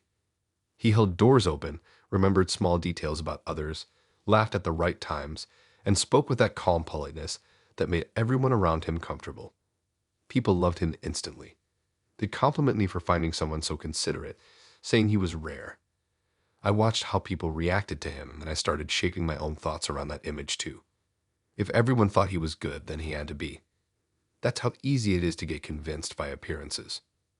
He didn't push himself into the spotlight loudly. He stood just behind it, steady and composed, making sure people noticed how gently he operated. In restaurants, he'd compliment the staff. At gatherings, he'd quietly tidy up after people while brushing it off like it was nothing. Everyone whispered about how respectful he was. I believed I was with someone safe, someone who would never try to embarrass me or correct me harshly. That's why I didn't see it coming when the control started in the most subtle way possible. It began with simple reminders. Before events, he'd say little things like maybe keep your answers short tonight. You know how you get when you're passionate. He said it with a smile like a playful comment. It didn't feel like a rule. Then it became a pattern. Before every outing, he'd give a small suggestion on how I should speak, sit, or react. Not demands, suggestions. He positioned them as helpful tips to make me look my best. And because he said them gently, I took them seriously without questioning why his opinions suddenly felt like a standard I had to meet. Then he started making me rehearse. It wasn't obvious at first. He'd say, tell me how you'd explain this if someone asks, and wait for my answer. If I spoke casually, he'd pause, tilt his head, and say maybe tighten that up. It sounds scattered. He acted like he was preparing me to be seen well. I didn't realize he was quietly shaping my voice into something he preferred. He made it sound like guidance. I took it like care. Over time, I stopped answering questions naturally around others. I began phrasing everything the way I thought he would approve of. He didn't just prepare me. He monitored. In public, I could feel his attention on me in every conversation. He would subtly signal when he thought I said too much or when I spoke in a tone he didn't like. A slight blink, a small shift in posture, a quick press of his lips together. No one else saw it, but I did. Those signals made me pull back, adjust, restart sentences. People around us probably thought I was just thoughtful with my words. I knew I was editing in real time under his silent direction. Whenever we got home, he'd review how I behaved like someone giving a performance critique.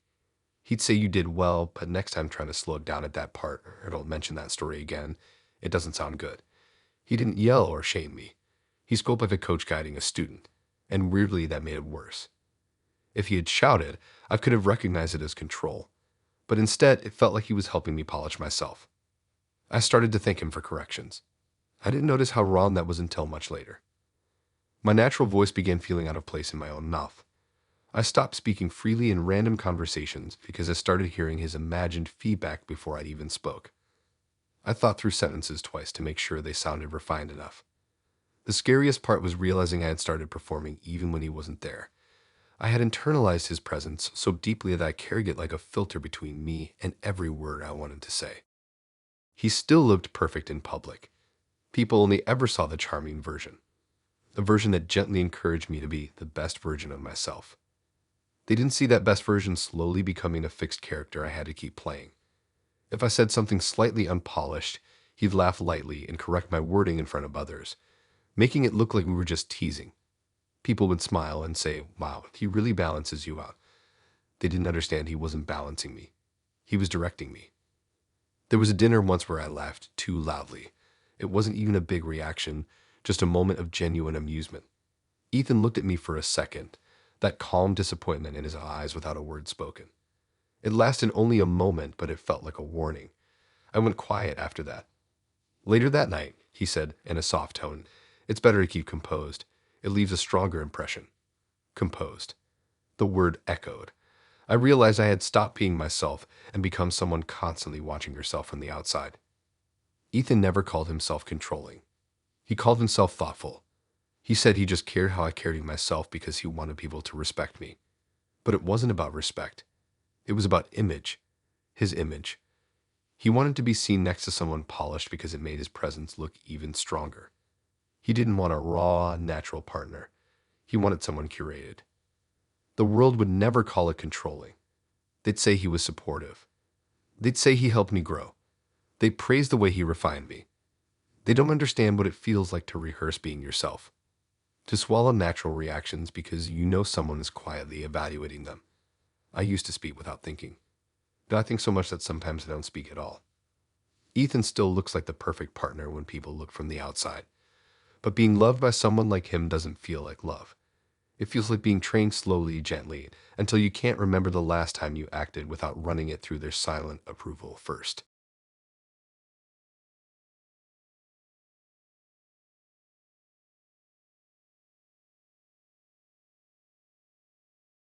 David made individuality sound like something sacred.